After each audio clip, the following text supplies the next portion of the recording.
Sasa ugonjwa huu unatokeaje?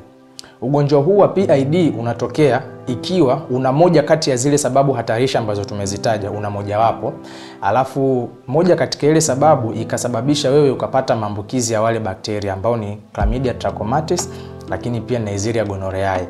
Kwa hivyo ukishakuwa na hawa maambukizi, mara nyingi huwa wanaanza kwenye via vya uzazi vya chini, kwenye vagina, lakini pia kwenye cervix. Kwa hiyo huku huwa wanasababisha vaginitis, lakini pia wanasababisha cervicitis. Vaginitis manake ni maambukizi kwenye uke, lakini cervicitis ni maambukizi ambayo yanatokea kwenye shingo ya kizazi, kwenye cervix. Kwa hiyo hawa maambukizi sasa wanafanya ascending, wanapanda kutoka kwenye via vya uzazi vya chini kwenda via vya uzazi vya juu.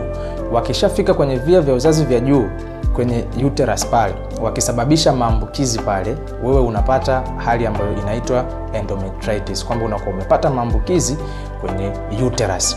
Lakini wanaweza wakapanda zaidi, wakaenda mpaka kwenye mirija ya uzazi ama mirija ya mimba ambayo ni fallopian tubes, ukapata hali ambayo inaitwa salpingitis, ambayo haya ni maambukizi ya hawa bakteria ambao wamefika kwenye fallopian tubes au kwenye ile mirija yako ya uzazi. Na wakiendelea zaidi watafika mpaka kwenye mirija ya mayai ambazo ni ovaries, na watasababisha hali ambayo inaitwa ophritis, kwamba haya ni maambukizi ambayo yanatokea kwenye ovary. Mbaya zaidi ni kwamba maambukizi haya yakishapanda yakasababisha maambukizi kwenye via vya juu vya uzazi vya mwanamke, huwa hayakomei hapo. Yanaweza pia yakaathiri sehemu za karibu. Sehemu hizo ikiwa pamoja na urethra, anaweza kusababisha urethritis, lakini pia yatasababisha irritation kwenye kibofu chako cha mkojo, na pia yanaweza kaathiri mpaka kwenye baadhi ya sehemu ya tumbo, yakasababisha peritonitis. Kwa hivyo maambukizi haya mwanamke akiwa nayo kwa muda mrefu zaidi yanakuwa yana athari tofauti, na miongoni mwa athari hizo ni yanamsababishia mwanamke ugumba, hali ya kushindwa kupata watoto. Lakini pia yanaweza kumsababishia mwanamke akapata mimba ya nje ya kizazi, na hii ni baada ya wale maambukizi kushambulia mirija ya uzazi na kusababisha scarrings, makovu, lakini pia fallopian tube blockage, wanaziba ile mirija ya uzazi.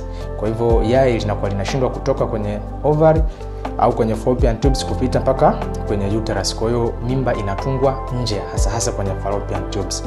Sasa huu ugonjwa wewe utaupataje? Hawa bakteria baada ya wao kupanda kwenye hivi via vya uzazi ambavyo tumevisherehesha, wanachokifanya wao wanaanza kuiathiri ile sehemu, wanaanza kushambulia via vyako vya uzazi.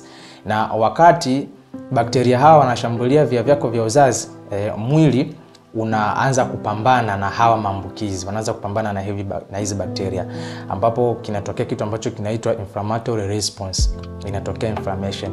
Kwa hivyo mwili wako unapokuwa unazidi kupambana na hawa bakteria, ndivyo kipindi ambacho mwili wako unazidi kupata madhara, tishu zako za mwili zinazidi kuharibika, lakini pia kunazidi kutengenezeka makovu kwenye sehemu tofauti ya via vya uzazi, lakini pia via vya uzazi vinaweza vikaanza kugandana, zikatengeneza adhesion, na mbaya zaidi kinaweza kikatengenezeka kitu ambacho kinaitwa tubal ovarian abscess, kwamba kukatengenezeka majipu.